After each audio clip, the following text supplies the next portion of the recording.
amigos, en esta oportunidad vamos a estudiar la continuidad y discontinuidad de una función, ¿no? Como tenemos aquí el ejercicio, nos dice determinar si la función es continua en todos los reales y si es discontinua, indica el tipo de discontinuidad que es, si es removible o esencial, ¿correcto? Entonces, en concreto aquí tenemos una función a trozos, ¿no?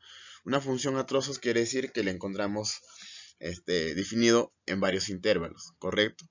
Entonces, también decirles que los tipos de discontinuidad le tenemos en texto de diferentes nombres. Por ejemplo, removible le puedes encontrar también como evitable o esencial también como inevitable, ¿correcto?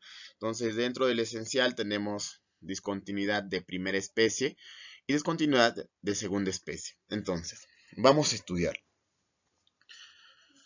Tenemos allí una función y recordarán, para estudiar la continuidad, especialmente vamos a ver dónde son los posibles valores que lo hace a la función discontinua.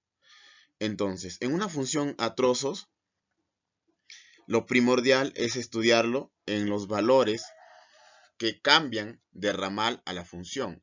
¿A qué se refiere? Por ejemplo, si está definido en la función 2 menos 2 raíz cuadrada de x más 1 sobre x, siempre y cuando el x sea menor o mayor que 0, o también 1 menos el épsilon elevado a la 3x sobre 3x más 3x al cuadrado, siempre y cuando el x sea mayor que 0. ¿Correcto? Entonces, vamos a estudiar la continuidad en el valor de 0, cuando x tome el valor a 0, si es continua o discontinua. Bien, muchachos. Entonces, la primera condición para que una función sea continua, ¿sí?, es que la función en ese punto estudiado debe existir. Si no existe la función, entonces la función sería discontinua, ¿correcto? O también puede decir que la función no es continua en ese punto. Bien. La siguiente condición es que el límite de esa función en ese punto debe existir. Para que exista el límite, los límites laterales deben ser iguales, ¿correcto? Entonces, vamos a estudiar aquí también los límites laterales para que la función exista. Eso sería la segunda regla. Bien, la tercera condición, de una vez que la función exista en ese punto y los límites laterales, comprobamos entonces que la función en ese punto y el límite que existe deben ser iguales. Si estas tres condiciones se cumplen, la función es continua en ese punto. De caso contrario, será discontinua. Entonces, estudiamos la continuidad en esta función y si es discontinua, vamos a ver de qué tipo es. Correcto. Veamos entonces la primera condición. Ahora, el x va a ser igual a 0. Vamos a estudiar en el x igual a 0. ¿Qué se hace? Como estamos igualando que el x es igual a 0, ¿sí?, veamos cuál de las funciones le pertenece para reemplazar y darnos cuenta si la función existe o no existe en ese punto. Entonces, si el x es igual a 0, exactamente está aquí. Aquí tenemos que el x es menor o igual a 0. Entonces, el x es igual a 0 corresponde a esta función de aquí. A esta función. Entonces, el x reemplazamos justo en esa función. ¿Ya? Reemplazando aquí entonces la función el x igual a 0, tenemos aquí 2 menos 2 la raíz cuadrada de x. Entonces aquí reemplazamos y el valor, ¿verdad? Reemplazamos aquí. El x es igual a 0, reemplazamos ese valor, ¿sí?, más 1 sobre x. pero el x tiene el valor de 0. Resolviendo, ¿sí? Resolviendo, tenemos aquí, a ver, 0 más 1 es 1, raíz cuadrada de 1 es 1. Por 2 tenemos 2. 2 menos 2, 0. 0 en el numerador y 0 tenemos aquí también en el denominador. Y 0 entre 0 es indeterminado. Quiere decir entonces que la función no existe en ese punto. Al no existir en ese punto, la función es discontinua entonces. ¿Correcto? La función es discontinua, ya que la función en ese punto no existe. Bien, entonces hemos visto la primera condición que no cumple. La función es discontinua, ¿correcto? Ahora, ya sabemos que es una función discontinua, pero nos pide también el ejercicio indicar de qué tipo de discontinuidad es, si es removible o esencial. Para concluir, ¿sí? Tenemos que analizar la siguiente condición. ¿Sí? La siguiente condición. Entonces, probemos. Vamos a ver ahora si el límite existe en esa función. Y para saber si el límite existe en esta función, los límites laterales tienen que existir y ser iguales. Y si no son iguales, eso nos va a permitir determinar qué tipo de función es. Quizás sea una discontinuidad de salto infinito, una discontinuidad de salto finito.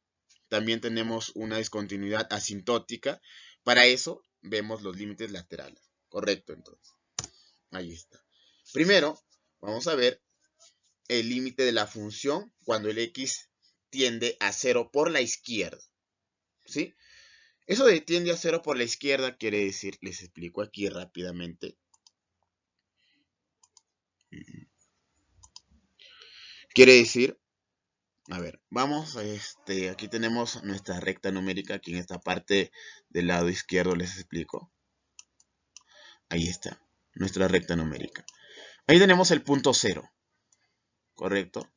Entonces, si tenemos el x es menor o igual a 0, justo ahí tiende a la izquierda. Entonces, si todos los valores que tome cuando el x es menor o igual a 0, entonces le corresponde a esta función de aquí. Y los valores que el x sean mayor que 0, entonces desde 0 para tu derecha. Entonces todos los valores que tomen, ¿sí? Aquí corresponden a la función, a la segunda función, ¿no? El 1 menos epsilon elevado a la 3x sobre 3x más 3x al cuadrado.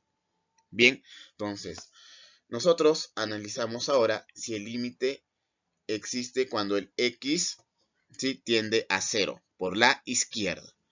Y si nosotros analizamos, le corresponde la primera función. La primera función le corresponde cuando el x tiende a 0 por la izquierda. Perfecto. Tenemos ahí. ¿Qué hacemos?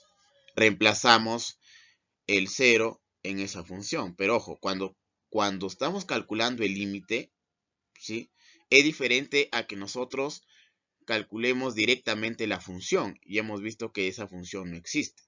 Ahora sí estamos calculando el límite. Nos sale otra vez indeterminado, porque esta parte ya lo vimos allí. Nos sale indeterminado. ¿Qué tenemos que hacer ahora? Levantar la indeterminación. ¿Qué significa levantar la indeterminación? Eliminar a los valores que lo hacen 0, tanto al numerador como al denominador. Al cancelar esa variable, al simplificar, hemos logrado levantar la indeterminación. Entonces, trabajamos con la función aquí. ¿Sí? Nos damos cuenta que aquí tenemos un factor común 2 y un factor común 2. Arreglamos, factorizamos. Al factorizar te queda 1 menos la raíz cuadrada de x más 1 entre x. ¿Correcto? Listo. Este tipo de indeterminación es fácil. ¿Qué se hace? Se multiplica con la conjugada con la intención de formar la diferencia de cuadrados. ¿Sí? Si aquí tenemos, si está trabajando con un menos, la conjugada sería con un más. Ahora, para no variar, multiplicamos en numerador y en el denominador. Bien, entonces multiplicamos aquí. Estos dos factores, ¿sí?, estos dos factores formaría la diferencia de cuadrados. Este factor, la diferencia por la suma de los mismos términos forma la diferencia de cuadrados. Y en el denominador se multiplicarían esos dos factores, ¿correcto? Tenemos ahí entonces. Ya tenemos aquí la diferencia de cuadrados. Entonces tenemos 1 elevado al cuadrado, ¿sí? Y el otro término también elevado al cuadrado. Vamos a simplificar allí, ¿sí? Vamos a simplificar. 1 elevado al cuadrado nos resulta 1, pero aquí el exponente con este subíndice radical se cancelan. Al cancelarse, tenemos aquí 2 que multiplica a toda la operación de aquí justamente. Pero cuidado, 1 elevado al cuadrado es 1, no hay problema. Perfecto. Pero cuidado con el signo. Este signo, ¿sí?, entra a este término de aquí. Menos por más que tienes aquí, ahí lo tenemos menos. Y menos por más, también menos. ¿Sí? Mucho cuidado con este signo negativo que se ha operado aquí. Bien, sobre nos queda x que multiplica al factor, ¿sí? Al factor que se ha utilizado para levantar la indeterminación. Factor racionalizante. Bien, entonces, al tener allí, operamos aquí el 1 menos 1 se cancela, se hace 0 y nos queda simplemente menos x. 2 por menos x nos resulta menos 2x entre x que multiplica al factor que lo tiene allí. Bien, entonces podemos cancelar, nos damos cuenta, el x que está en el numerador, adiós, y el x que está en el denominador, adiós. Y nos queda menos 2 sobre 1 más la raíz cuadrada de x más 1. Entonces, este resultado, ¿sí?, es la función equivalente a lo que hemos trabajado y nos ha salido indeterminado. Con esta función, entonces, volvemos a calcular el límite, porque ya hemos logrado levantar la indeterminación. Bien, ¿qué hacemos ahora? Reemplazamos el valor 0 ya en la función equivalente. Entonces tenemos menos 2 sobre, aquí tienes x, pero sería el reemplazo de 0, reemplazamos aquí 0 más 1, ¿sí? Y tenemos la raíz cuadrada de 1 es 1. 1 más 1 es 2, tenemos ahora en el denominador. ¿Sí? En el numerador tenemos menos 2 y en el denominador tenemos ahora 2. Menos 2 entre 2 y nos queda menos 1. Conclusión entonces, el límite, ¿sí?, cuando x tiende a 0 por la izquierda, tu resultado es menos 1. Veamos ahora el límite por la derecha. Será igual o quizás nos sale otro número. Bien, entonces veamos. Ahora, entonces calculamos el límite de la función cuando el x tiende a 0 por la derecha. En este caso, mayor que 0. Trabajamos con la segunda función aquí. Ahí está la segunda función. Con eso le corresponde. Bien, reemplazamos ahora el valor de x, ¿sí?, en esa función. Tenemos aquí entonces, el x es igual a 0, reemplazamos 0 aquí, ¿sí? También tenemos 3 por x, en este caso 3 por 0, más 3 por x elevado al cuadrado, también 0 elevado al cuadrado sería aquí, ¿correcto? Resolviendo, epsilon a la 0, aquí vas a tener 1, 1 menos 1, 0. En el denominador, todo esto, término se hace 0, 0 más 0, igual a 0, indeterminado. Volvemos también a levantar la indeterminación, pero cuidado aquí. Vamos a utilizar una propiedad. Recordarán que el límite de un epsilon elevado a la x menos 1 sobre x, cuando el x tiende a 0, tu resultado es 1. Esta propiedad le vamos a utilizar aquí para levantar la indeterminación. ¿Ya? Ahora, el que recuerda, si no recuerda esta propiedad, esto también viene del límite, ¿sí?, de esta propiedad de aquí, del límite, cuando tienes una base, cualquiera que sea la base, elevado al exponente x menos 1 sobre x. Cuando el x tiende a 0. Cuando el x tiende a 0. Ese resultado es igual a logaritmo natural de esta base, a. Bien, entonces, Si utilizas esa propiedad también, la conclusión llegas a que vas a tener allí el logaritmo natural del épsilon. Y el logaritmo natural del épsilon es 1. Por eso ahí está. Entonces, esas dos propiedades. Bien, entonces trabajamos. Lo que vamos a hacer aquí es arreglar a la función. Entonces necesitamos el épsilon a la x menos 1, pero aquí tenemos 1 menos épsilon a la 3x. Factorizamos el signo. Se ha factorizado aquí el signo negativo. Al factorizar el signo negativo, tienes ahora épsilon a la 3x menos 1. ¿Sí? Menos 1. Sobre, factorizamos aquí también el 3x está como factor común. Factorizamos al 3x. Al factorizar 3x nos queda 1 más x. Bien, listo, muchachos. Ahora vamos a utilizar, ¿sí?, una propiedad importante o vamos a agrupar aquí. ¿Correcto? Vamos a coger este factor, ¿sí? Esto sería un solo factor, ¿sí?, con la intención de arreglar y acercarnos a la propiedad, ¿sí?, de épsilon a la 3x menos 1 sobre 3x. Eso sería un factor. Y el otro factor, aquí no hay problema. Si en el numerador colocamos 1 y tenemos otro factor que está aquí justamente. Entonces vamos a utilizar, ¿sí?, la propiedad del límite cuando tienes una multiplicación. La propiedad del límite, ¿qué es? Ingresa a cada factor. Entonces tenemos ahora, pero cuidado, también aquí el signo prácticamente sería una constante, sale a multiplicar al límite. Entonces el signo negativo que está aquí, tienes aquí ahora, menos. Entonces límite del épsilon a la 3x menos 1 sobre 3x. Eso sería un factor y el límite entra a ese primer factor. El segundo factor tienes 1 sobre 1 más x. El límite también ingresa a esa función, a ese factor. ¿Listo? Miren, si ustedes se dan cuenta ahora, tienes exactamente la propiedad, ¿no? De hecho, alguien me puede decir, profesor, pero 3x y arriba es x. Eso no hay problema. Lo importante es que sean iguales tanto el exponente como en el denominador que está aquí. ¿Sí? Al ser iguales, se aplica nomás la propiedad. O sea, ¿cuánto es tu resultado? 1. Pero cuidado con este signo de aquí que tienes negativo, te queda menos 1 todo ese resultado. Entonces aquí ya tenemos este resultado, es 1. Bien, y para calcular el límite de esta función, solamente reemplazas el valor de 0 en la función.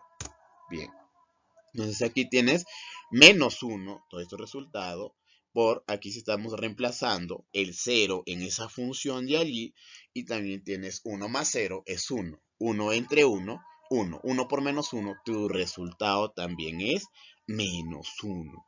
Si te das cuenta, el límite de la función en ese punto sí existe y son iguales, menos 1 y menos 1. Entonces, ¿cuál es la conclusión? Cuando el límite de la función en ese punto existen y son iguales. Sería el caso de una función discontinua, ¿sí?, removible o también se llama evitable. Es la conclusión entonces. Sería una función discontinua, removible o también llamada, ¿sí?, evitable. Muy bien, eso sería todo. Si les ha gustado el video, suscríbanse al canal y si tienen algún ejercicio que puedan compartir para poder brindarles alguna duda, háganlo.